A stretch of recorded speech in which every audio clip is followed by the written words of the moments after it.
શ્રી ગણેશાય નમઃ. મિત્રો, આપ જોઈ રહ્યા છો યુટ્યુબ આપણી ચેનલ આવો સત્સંગમાં આપ સૌનું સ્વાગત છે.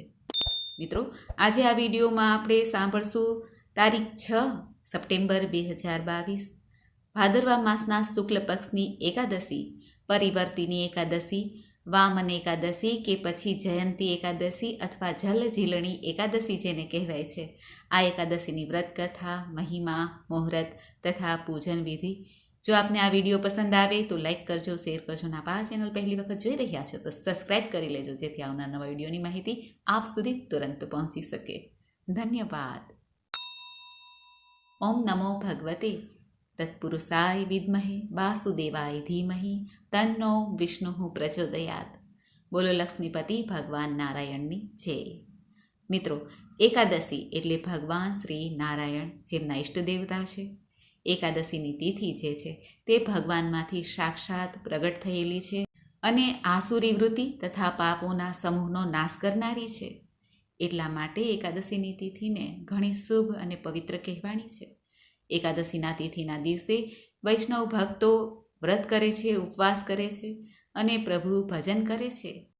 ભાદરવા માસના શુક્લ પક્ષની એકાદશી કે જેને પરિવર્તિની એકાદશી કહેવાય છે. પરિવર્તિની એટલે ભગવાન શ્રી નારાયણ જ્યારે શયન એકાદશીથી લઈને દેવ ઉઠી એકાદશી સુધી જે વિષ્ણુ શયન કહેવાય છે, ચાતુર્માસ કહેવાય છે, તે દરમિયાન ભગવાન શેષ શૈયા પર બિરાજમાન પ્રભુ પડખું ફેરવે છે. એટલા માટે આ એકાદશીને પરિવર્તિની એકાદશી કહેવાય છે. અને ભગવાન શ્રી નારાયણના સ્વરૂપ એવા વામન દેવે જન્મ લઈને દેવોનો ઉદ્ધાર કર્યો હતો, ભક્તોની રક્ષા કરી હતી. એટલા માટે વામન જયંતી પણ આ એકાદશીને કહેવાય છે.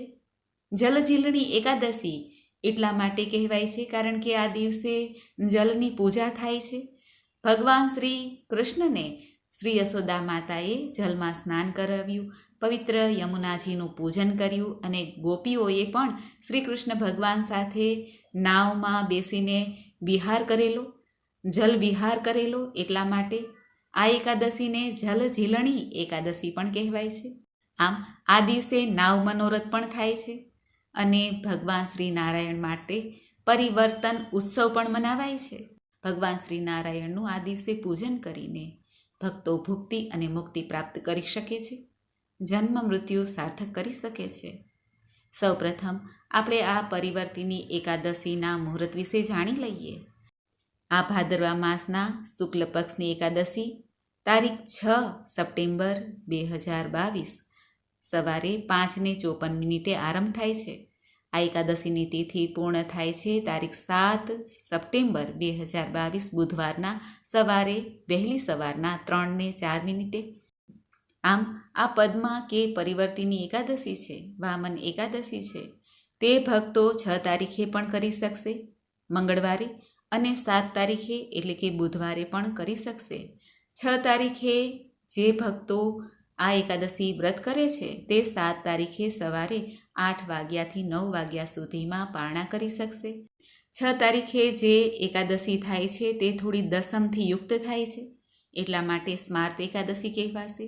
અને 7 તારીખે વૈષ્ણવ એકાદશી કહેવાય છે, જે 11થી જ યુક્ત રહેશે, એટલે કે સૂર્યોદય સમયે એકાદશીની તિથિ છે. આ દિવસે જે એકાદશીનું વ્રત કરે છે તે બીજા દિવસે એટલે કે તારીખ 8 સપ્ટેમ્બર 2022 ગુરુવારના સવારના 8 વાગ્યા સુધીમાં પારણા કરી લે, કારણ કે ત્યાર પછી 13ની તિથિ, ત્રયોદશીની તિથિ આરંભ થાય છે. એકાદશીના પારણા હંમેશા દ્વાદશી યુક્ત જ હોવા જોઈએ, 12ની તિથિએ કરવા જોઈએ. આમ 6 અને 7 તારીખે બંને તારીખે એકાદશીનું વ્રત આવે છે.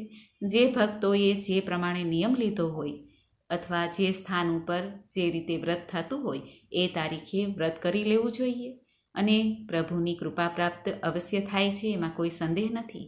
કારણ કે આ જે એકાદશી આવે છે તે ત્રિપુષ્કર યોગથી સંપન્ન છે. એમાંય ખાસ કરીને રવિ યોગ કે જે સર્વે સંકટોને હરનાર છે, સફળતા પ્રદાન કરનાર છે, આયુષ્માન યોગ છે, સૌભાગ્ય યોગ છે, શોભન યોગ છે. આમ આ શુભ અને મંગલકારી એકાદશી છે. આ દિવસે વ્રત કરવાથી સર્વે પાપ નષ્ટ થાય છે અને એકાદશીનું પુણ્ય પણ પ્રાપ્ત થાય છે. પરિવર્તિની એકાદશીનું વ્રત કરવાથી બાજપેયી યજ્ઞનું પુણ્ય પ્રાપ્ત થાય છે. આ તિથિમાં વામન દેવતાની પૂજા કરવાથી મૃત્યુ પશ્ચાત મોક્ષની પ્રાપ્તિ થાય છે. એવી શુભ અને મંગલકારી આ એકાદશી છે. હવે આપણે જાણી લઈએ એકાદશીના પૂજન વિધિ વિશે. એકાદશીનું વ્રત કરનારે 10મીની સાંજેથી જ હળવું ભોજન લેવું જોઈએ, ખીચડી, દૂધ વગેરે. આ ઉપરાંત એકાદશીના દિવસે જ્યારે સવારે વહેલા ઉઠીએ ત્યારબાદ દાંતણ કરીને, સ્નાન કરીને, સ્વચ્છ વસ્ત્ર ધારણ કરીને ભગવાન નારાયણનું પૂજન કરવાનું હોય છે. સ્નાન કરતી વખતે પવિત્ર નદીઓનું સ્મરણ અવશ્ય કરવું, અને જો તીર્થ સ્થાનોમાં જઈને સ્નાન કરવામાં આવે તો ઉત્તમમાં ઉત્તમ છે. પિતૃદેવતાને પણ મુક્તિ પ્રાપ્ત થાય છે, કારણ કે આ પરિવર્તિની એકાદશી મોટી એકાદશી કહેવાય છે. આજના દિવસે ગીતાજીનો પાઠ કરીને પિતૃદેવતાને અર્પણ કરવામાં આવે તો પિતૃદેવતાને તો મુક્તિ મળે છે, સાથે સાથે આ વ્રત કરનારના પાપો પણ નષ્ટ થાય છે. મોક્ષનો અધિકારી એ જીવ બને છે, એમાં કોઈ સંદેહ નથી. સ્નાન કર્યા પછી સાફ સુથરા વસ્ત્ર ધારણ કરીને આપણા ઘરના મંદિરમાં સફાઈ કરી લેવી, સ્વચ્છ વસ્ત્ર પાથરીને ત્યારબાદ પ્રભુને બિરાજમાન કરવા, પ્રભુની સામે ધૂપ, દીપ, નૈવેદ્ય આદિથી પૂજન કરવું જોઈએ. અને જો અલગથી પૂજન કરીએ તો એક બાજોટ ઉપર લાલ કે પીળું વસ્ત્ર પાથરવું જોઈએ, ત્યાં પ્રભુની સ્થાપના કરવી જોઈએ. જો લાલજીની મૂર્તિ અથવા ભગવાન નારાયણનું કોઈ પણ સ્વરૂપ હોય આપણી પાસે, તે સ્વરૂપની પૂજા કરવાની હોય છે. મૂર્તિ હોય તો પંચામૃતથી સ્નાન અવશ્ય કરાવવું અને શુદ્ધ જળથી સ્નાન કરાવવું. તુલસી દલ અર્પિત કરવા જોઈએ. ભગવાનને સારો એવો શૃંગાર કરવો જોઈએ. પીળું પીતાંબર ધારણ કરાવવું જોઈએ. અને જો ચિત્રજી હોય, ફોટો હોય તો સાફ વસ્ત્રથી સાફ કરીને ત્યારબાદ પુષ્પની માળા, તુલસી દલ આદિ અર્પણ કરવા જોઈએ. ભગવાનની સામે ચોમુખી દીપક પણ પ્રગટાવી શકાય છે, કારણ કે ચારેય દિશામાંથી પ્રભુની કૃપા પ્રાપ્ત થાય એવા ભાવથી ચોમુખી દીપક પ્રગટાવાય છે. શુદ્ધ ઘીનો દીપક હોવો જોઈએ. મૂર્તિની બાજુમાં કળશની સ્થાપના પણ થાય છે. કુંભ સ્થાપન કરી શકાય છે. ભગવાનને ફળ, ફૂલ, પાન, સોપારી, નારિયેલ ઇત્યાદિથી પૂજન કરવું જોઈએ. અને ભગવાનની સામે કઈ રીતે આપણે આ એકાદશીનું વ્રત કરવા ઈચ્છીએ છીએ, આપણી પાસે કેટલી શક્તિ છે, એ શક્તિ અનુસાર સંકલ્પ કરવો જોઈએ કે પોતે ઉપવાસ કરવા માંગે છે, કે નિરાહાર રહેવા માંગે છે, કે એક ટાઈમ ભોજન લેવા માંગે છે. જે ભક્તો એક ટાઈમ ભોજન લેવા માંગતા હોય તેઓ સાંજે ભોજન લઈ શકે છે. ભોજનમાં લસણ, ડુંગળી કે કોઈ તામસિક ભોજન લેવું નહીં, રાંધેલો ભાત ખાવો નહીં, અને ભોજન પણ હળવું જ લેવું જોઈએ, કારણ કે પહેલાં શરીરનું ધ્યાન રાખવાનું છે. શરીરનું ધ્યાન રાખતા જ તપ, ઉપવાસ આદિ કરવાના છે.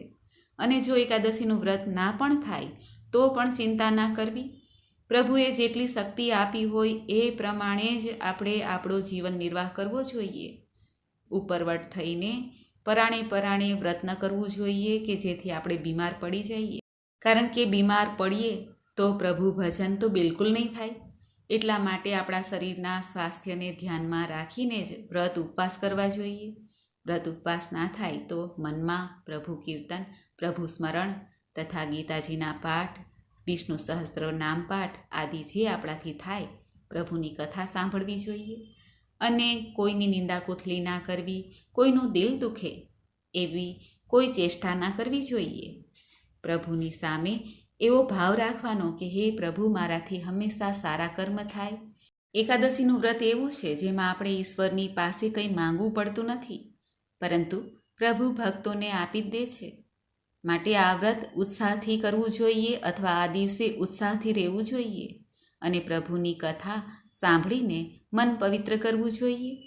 આ વ્રત કોઈ પણ કરી શકે છે. સ્ત્રી, પુરુષો, બાળકો, વૃદ્ધો તથા ગર્ભવતી મહિલાઓ અથવા જેના ઘરમાં સૂતક આદિ છે તેઓ પણ આ વ્રત કરી શકે છે.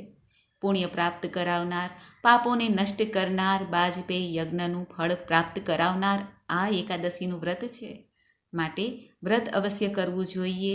વ્રત ન થાય તો કથા સાંભળવી જોઈએ. હરિહર નારાયણમાં મન લગાવવું જોઈએ અને આપણે આપણું કલ્યાણ અવશ્ય કરવું જોઈએ. એકાદશીની રાત્રિએ જાગરણ કરવાનું હોય છે, પ્રભુ ભક્તિ કરવાની હોય છે અને બીજા દિવસે સવારે એકાદશીના પારણા કરવાના હોય છે. પારણામાં બ્રહ્મ ભોજન કરાવાય છે, બ્રાહ્મણોને દાન દક્ષિણા અપાય છે, સીધું સામગ્રી અપાય છે, જરૂરિયાતમંદની સેવા કરાય છે, પશુ પક્ષી માટે દાણા પાણીની વ્યવસ્થા કરાય છે. આ રીતે આપણાથી ફૂલ નહીં તો ફૂલની પાકડીના રૂપમાં જે રીતે પ્રભુએ શક્તિ આપી હોય એ પ્રમાણે વ્રત અવશ્ય કરવું જોઈએ અથવા પ્રભુની કથા મહિમા સાંભળવું જોઈએ. મિત્રો, આવી રીતે એકાદશીના વ્રતનું પૂજન વિધિ કહેવાની છે. હવે આપણે સાંભળી લઈએ કે આ પવિત્ર એકાદશીના દિવસે આપણે એવા કયા કાર્ય ખાસ કરવા જોઈએ.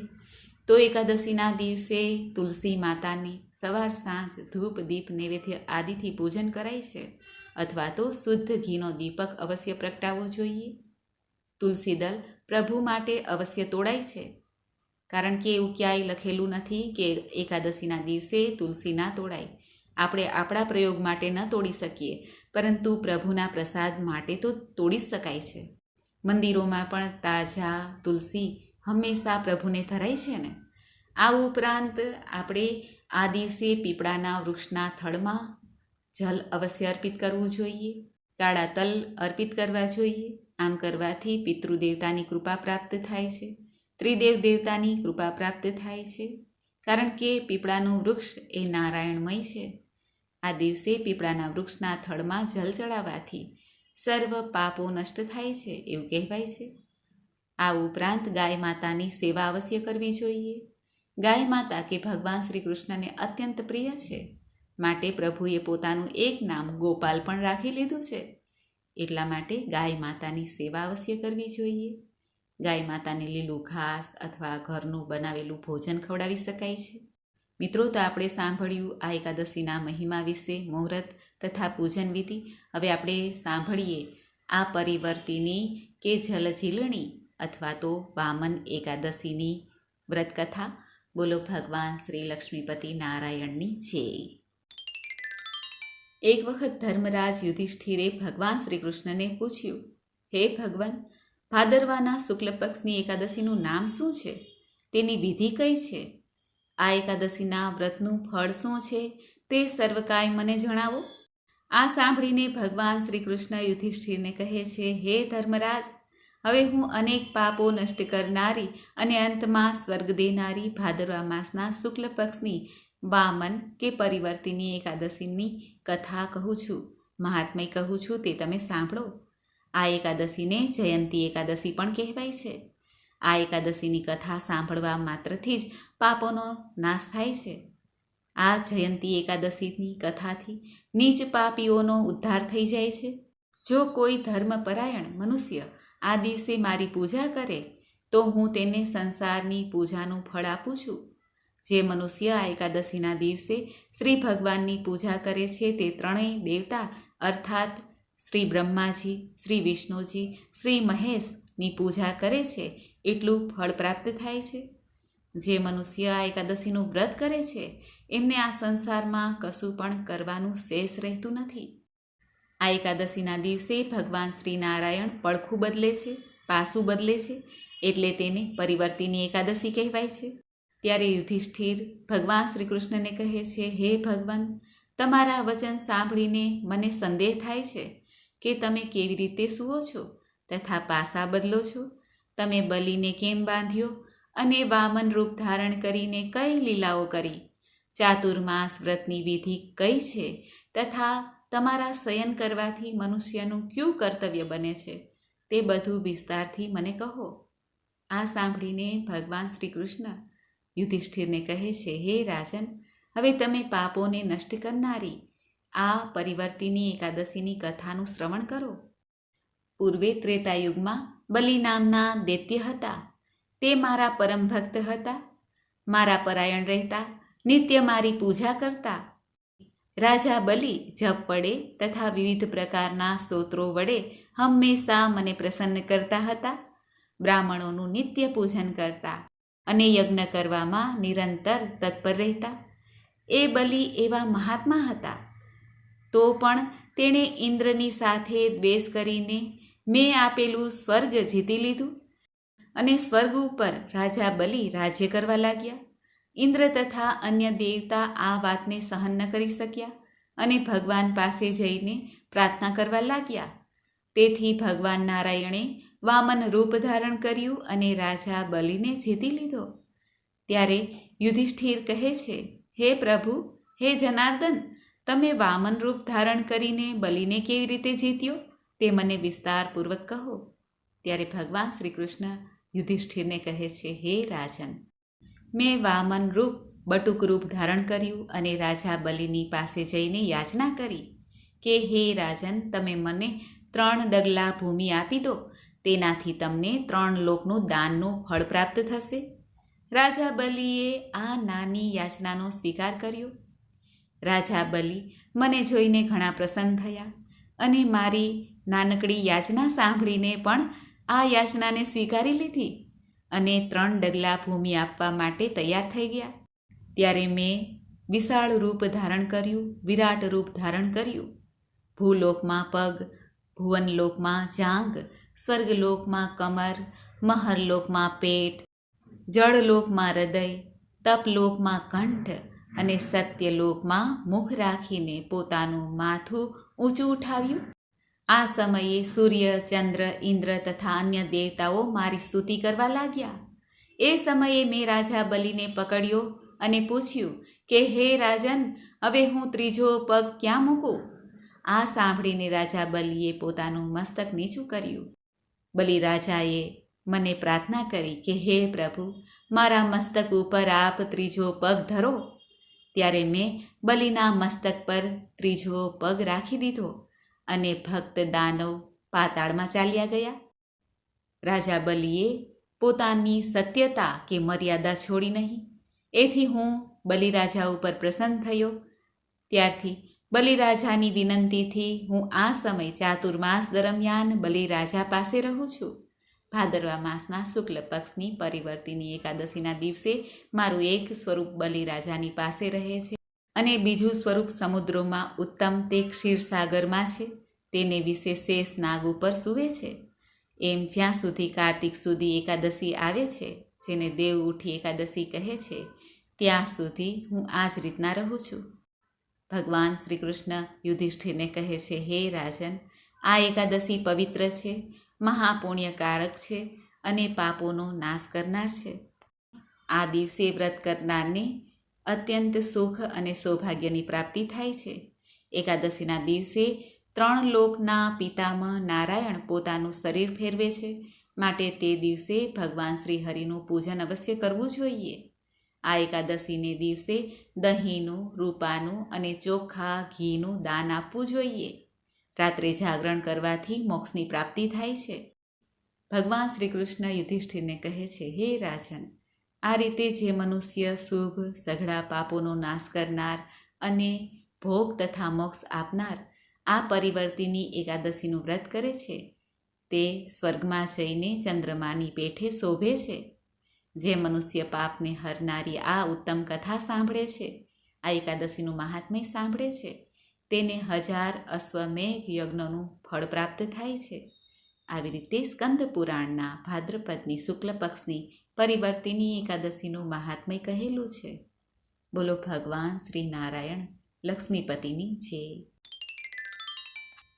તો મિત્રો, આપણે સાંભળ્યું પરિવર્તિની કે જલજીલણી એકાદશીની વ્રતકથા, મહિમા, મુહૂર્ત તથા પૂજન વિધિ.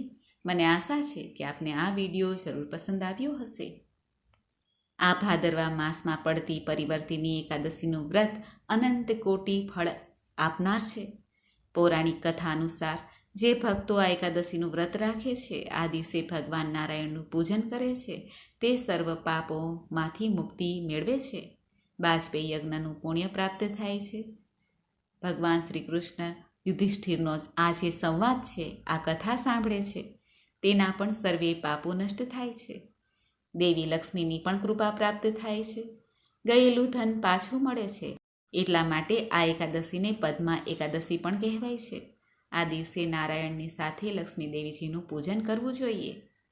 ભાદ્ર માસમાં આવતી આ પરિવર્તિની એકાદશીનું વ્રત જે ભક્તો કરે છે, તેને સંતાન સંબંધી કોઈ સમસ્યા હોય તે સમસ્યા પણ દૂર થાય છે. સંતાનની કામના હોય તેઓની મનોકામના પૂર્ણ થાય છે.